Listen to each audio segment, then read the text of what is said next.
What's up, guys? It's Quentin Branch here. First of all, I want to say thank you so much for all the positive feedback that I got yesterday. I got a couple of negative feedback, but it's okay because you need both to get to where you want to be in life. That's going to be the next video that's coming out tomorrow. It's going to be about pushes and pullers and how you use both to get to where you want to be with your life, But that's not the focus of today. Today is all about fear and fear of failure and fear and letting fear hold you back. Fear, fear, fear, fear, fear. To start off, it just really irritates me, because fear is something that we create. And if we can create it, that means that we can destroy it very easily. The same tools we use to create it can be the same tools we apply to destroy it. And a lot of the reason why a lot of people don't do that is because of the simple fact is they don't deal with it when fear is at its smallest essence possible. When it first comes into the back of your unconscious mind, when you're like, hey, maybe I want to, ask out that girl. Nah, she might not think I'm cute enough. Or maybe I want to start this business. Nah, I don't think I'll have the money. I don't think I'll be able to do it. That's that first. It's small. It's real small. And it's right in the back of your head in your unconscious brain. So you got to understand to deal with it when it's small so that when it gets bigger, you don't have to because it's already gone, I have a little story I want to tell you guys that a great mentor told me. There's a story about gardening insects. So here it goes. He says, once this guy and he had a garden and he's been nursing this garden for, a couple of years, waiting for it to become what he wants it to be. One day he comes outside and he has an insect problem, right? He looks at it and he goes, it's small. They're not that big. It's not that many of them. I don't have to worry about it. We don't have to deal with it today. Comes out 2 days later, the insect problem got a little bigger because, they stayed there. They stayed longer. So they're like, hey, let's invite our friends. Let's throw a party, So he comes out. He sees it again. It's still not that big. It's not gonna do anything. A week goes by. The guy comes out, looks at his garden. Where's my garden? He's looking around. He's like, this isn't what I've been working on for 2 years. This isn't what I've been working on for a couple of days. It's not mine. Come to find out, those insects that started off as really small became really big. They became a colony and they took over his garden. Now they're calling the shots. Now they're making the moves. And while he's sitting back, because now he has to deal with a big problem. He can still get over it, but he could have took care of it when it was small, when it was really, really tiny. That's when fear was really, really tiny. And the moral of the story is that the insects, it's fear. It's your fear that you create. And the garden is your goals and your ambitions. If you let fear overtake your goals and your ambitions, you're never going to be able to trump it. You'll never be able to get over it. I always say negative energy is way more powerful than positive energy if positive energy doesn't take action when it needs to, So with the moral of that story was that he could have taken care of the insects when it was small. So he could have took care of his fear when it was small. But he turned a blind eye to it. He didn't want to acknowledge it because he thought it wasn't that important. So come to find out, fear gets really strong. Negative energy gets really, really strong when you don't take care of it. Negative energy always trumps positive energy if positive energy does not get up and make a move, That's what I've always believed in. So when you have fear in your life and it's small, take care of it then. Tell yourself that you can do it. Let yourself know that, listen, you're empowered to whatever you feel. You're empowered to whatever you believe in. You're a human. You have the right to do whatever you want. Who cares? Who cares what other people think? Why should you not exude your optimal level of happiness just because someone says something about you or just because you think people are going to say something about you? So deal with fear now so that when it's big, you know how to just step right over it, or never let it get big in general so that you never have to deal with it when it's that big, And another thing is that with fear is a lot of us, we tend to fear and fear going to another level because we don't want to get shot down. It's kind of hard to say this. Imagine it this way. We are going to an investor, right? And we don't have our business yet.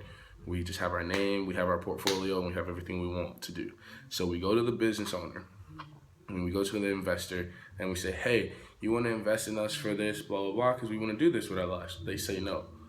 Okay, where were you at before they said no? You were back in the same position that you were prior to going to ask them. So if we're already standing in the presence of almost being fearful, then why not go out and ask for something? Why not go out and try to do something special? Why not go out and try to be someone special? You know, I always say this, it's like, if you're scared of asking that girl out, where were you at before you asked her out? Single. You didn't have her. Where were you at before you asked that investor to invest in your business, invest in your belief, invest in what you believed in? You didn't have it. So why not go out and take that step? Why not go out and fight that fear to become who you want to be, you know? So that's another thing that just really irritates me, because a lot of people say, I don't want to do this because I don't want to be told no. You're already in the same position as being told no. You just don't know it yet. You know, you haven't got up and made the move. You're still sitting there because you're thinking about somebody telling you no. So if they tell you no, you're back to where you've been sitting. So why not go out and be who you really want to be? And with that said, it's like, before we even get in our ships to take us to our destiny, we turn them on.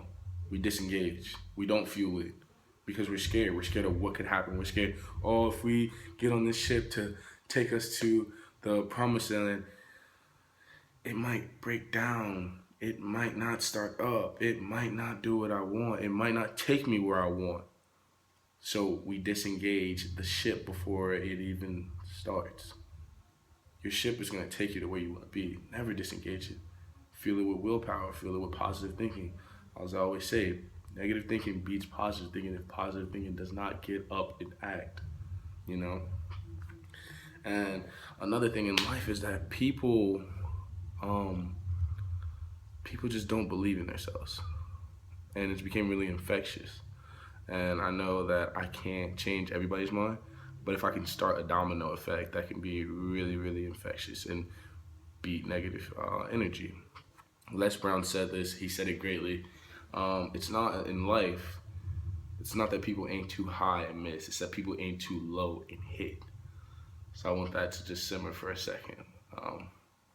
The moral of that miniature saying is that it's not that we go out there and we shoot for the target 300 feet away and we miss. It's that we go out there and shoot for the target 5 feet away and hit directly with no problem. Why? Because it's 5 feet in front of us. People don't understand that. Why not go out there and shoot at a target that's 300 feet away? Because guess what? You missed. Dude, you hit the 150 mark. You hit the 250 mark. You hit the 298 mark. Why shoot little? There's no need to shoot little. Les Brown also said, it's the average level of society where it's really, really crowded. You know, that's where all the people are. That's where the naysayers, that's where the, ooh, what is that person doing? Ooh, what is this person doing? That's what they are. They're in the average level of society. So why be average? Why be mediocre? Especially if you don't like being around them. Don't associate yourself with them. So shoot for something that you know they're not going to shoot for.